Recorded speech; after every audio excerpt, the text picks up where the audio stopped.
Back, guys. So this is the last part for the lighting for this upgraded P1 Chroma or Chroma Peak scooter that has the shocks and everything. I just want to mention I got everything working now.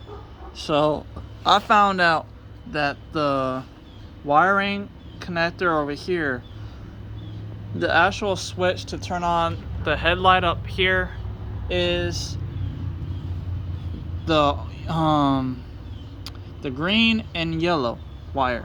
Those are the power connector for the actual switch. So it's a toggle switch basically. It's not momentary or anything. Like if you press it, it'll automatically turn on. So I have the negative from the yellow going over to this area that's yellow too. That's green, and that goes down to the positive. The positive goes over here. So I have the positive wire for the headlight and the brake light right in the same socket, and the same thing with the ground. You can see yellow and black. That's the ground for the front and back. So the brake light, the headlight, the brake light, and so the green is for the negative of the headlight, and the white is for the negative for the brake light. And so all the toggle switches work. So let me just show you really quick. So right here you can see this is the headlight. So I'm gonna hit this front button right here. That is the headlight on the Chroma Peak or P1. You can see right there it turns on. So if I press it again, shuts it off. Press it, on, off, on, off. So now I have that fully set up. The only reason it's still running is because I still have the battery and everything plugged up. I had to probably charge it again, but I just want to show you that I got the headlight working and the brake light. If I press on the sleever here for the brake, there it goes. That's the back, that's the front brake, but the back brake is the same one. It's both the same toggle switch really. So the back brake light, you'll be able to see that brake caliper move, like the brake lever is going to move. So if I press, you can see up, down, and it's turning on and off.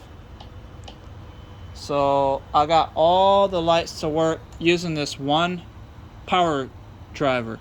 So I did have to mention that I did have to wire up the headlight because I didn't find the actual wiring from this connector of wires here.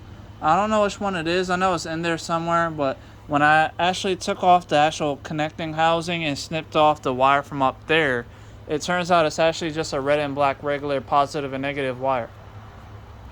So what I did, I ran a wire. This is just a 4-wire. It has different colors. It's yellow. Oh wait, no, it's red. I'm sorry. It's red, black, white, and green, and it's for CNC machines. That's why I have a whole spool of this still.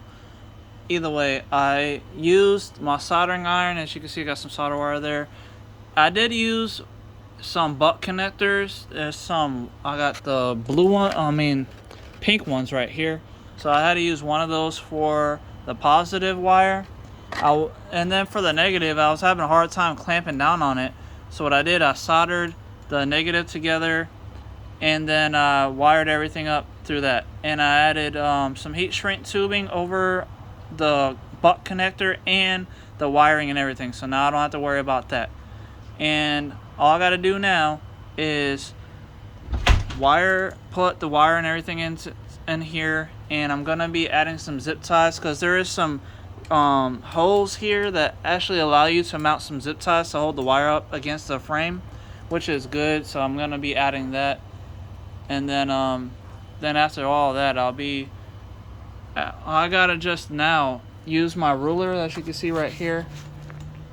I gotta use my ruler and a pencil or a pen and measure out the actual thickness of the length and the width of the actual cover for this scooter cover. The scooter cover is right here, but I'm not gonna be using it because I'm going to be designing and 3D printing me one that covers over all this. I'm at the 3D design and 3D print this out twice because I have a new battery coming in. So I gotta wait until probably like next week or the week after. I'm not sure because it's coming from China.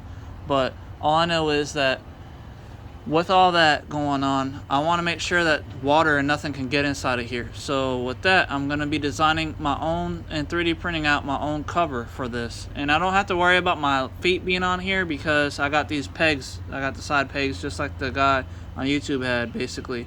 So I don't have to worry about my feet being onto the 3D printed part. But either way, it doesn't matter because once I'm done 3D designing and 3D printing out the cover that I need, I'm going to be coating it with epoxy resin just to make sure it's really hard and durable like a rock, so I don't have to worry about it, well, like the heat messing with it, making it warp or anything crazy. So I'll be showing you guys more if you are interested. I'll probably do more updates about this upgrade. And after I get the battery, I'm pretty sure I'm probably going to be getting me a new motor. Something that can do, I'm thinking about that 5,000 watt because it can do 50 miles an hour, which is great. But first I gotta obviously test out everything with the original motor with this new driver, and then we'll see what happens afterwards. I don't know if this is gonna be the end of the upgrade or if I'm gonna upgrade the motor and everything, so we'll have to see. Either way, I hope you guys like this. Let me know what you guys think, and if you like this is great. And like I said, all these parts that I got here, other than the soldering wire, which I got that from Lowe's, the tools I pretty much got those from Harbor Freights. And those wire connectors at the screw down terminals, I got that from Amazon for about $14 to $15, so it was pretty good. I like them, they work good, and they helped me to be able to wire the lights and the hall sensors for the motor, pretty much everything I needed, so it's great. And it came with a 5-pack, so I just want to mention that. And if you guys are interested in any of these items, you can look at them at the description down below because I'm going to be posting them just so you guys can see if you need to get your own. And I'm pretty sure this will work on any of the Caroma scooters because I have the Caroma Peak with the tall seat and the tall handlebar, and then I have this new small one here. So I have 2 different Caroma scooters, but I'm going to be probably giving the other one to my son for Christmas. I'm not sure. But either way, I hope you guys like this. Let me know what you think. I'll see you guys next time. Goodbye.